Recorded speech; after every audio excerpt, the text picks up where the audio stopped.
Now children, we have seen how he was in the desert and trying to escape. So the bird picks him up and carries him out of the desert. Now let's see to page number 9, the last paragraph. When the rock had settled, I quickly untied myself from its foot, and not a moment too soon, for the bird pounced upon a huge snake and killed it with its powerful beak. It rose into the air and soon disappeared from my sight. When I looked about me, I realized that I was in a valley, the floor of which was covered with diamonds larger than what I had even seen. The valley was deep and narrow and surrounded by mountains with such steep sides that they were impossible to climb. Now children, in this paragraph, the bird rock had settled. He untied himself and suddenly he saw the bird pounce upon a huge snake and killed it with its strong beak. Then when he saw himself, he found that he was on a floor covered with diamonds, which were very large. He had never seen such diamonds. The valley was very deep and narrow. It was surrounded by mountains with steep sides. No one could climb them. Now let us see the meanings, children. Untied, not tied, pounced, attack forcefully, realized, become aware of. Now antonyms means opposites: huge, tiny, untie, tie, deep, shallow, narrow, broad, impossible, possible. Now children, you know what are adjectives, right? Adjectives are describing words. Now they have degrees like positive, comparative and superlative. So let us see these words and these adjectives and their degrees. Large, larger, largest. Important, more important, most important. In this way, there are many adjectives which have their degrees. I also saw numerous snakes which were so long and large that the smallest of them could have swallowed an elephant very easily. Luckily for me, they appeared to hide in the caves during daytime, and they came out only at night because of their enemy, the rock. Now children, in this paragraph, there were a lot of very big snakes, and they were so large and there were so many of them that they could swallow an elephant. But he was lucky that the snakes were hiding in the cave during the daytime as they were scared of the bird rock. Now in this paragraph we have only one meaning for numerous. Numerous means many. Now children, there is a phrase during daytime means in the daytime. So let's use it in our own sentence.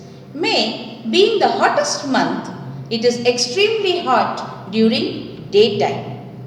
Now let's frame a question for this sentence. They came out only at night. Now what should be the question, children? The question will be, when did they come out? Did you understand, children? Now let's go to the next para.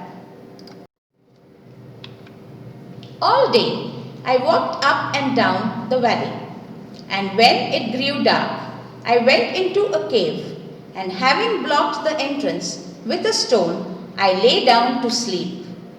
All through the night the serpents crawled outside, hissing terribly. I could barely close my eyes in fear. I was thankful when morning came. I came quickly out of my cave and walked up and down the valley again, kicking the diamonds out of my way, for I felt that they were in fact worthless things to a man in this situation. Now children, In the morning, Sindbad roamed here and there in the valley, and when it was dark, he went inside his cave and closed the entrance with a big stone.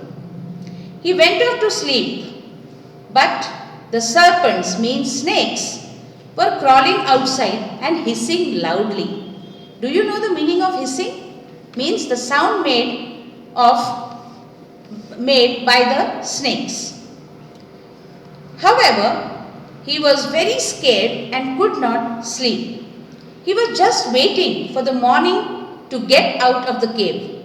Once he came out, he again roamed in the valley. He started kicking the diamonds because for him at that time they were just worthless things. Now let's see to the meanings, children. Blocked, closed, hissing, sound of a snake. Then antonyms: day, night, down, up, entrance, exit, worthful, worthless. And there are few adverbs in this paragraph. Terribly, quickly, barely.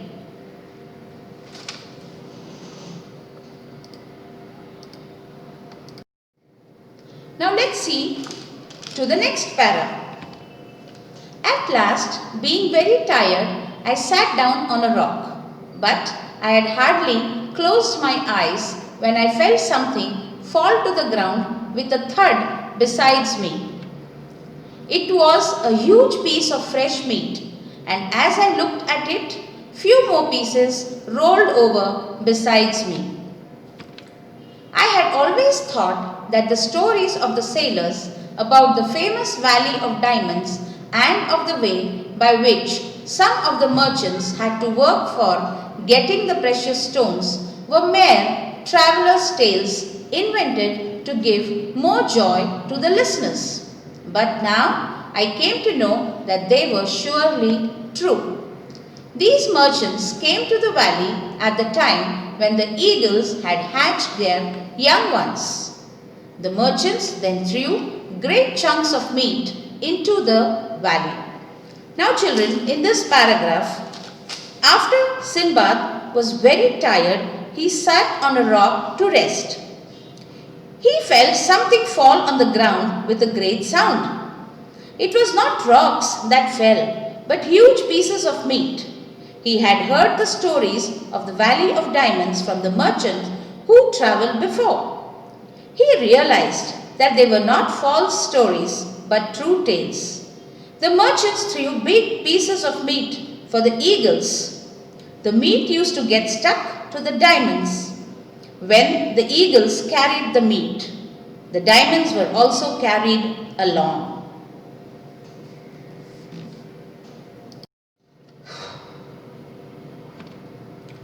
These chunks fell with so much force upon the diamonds that they were sure to stick to the meat.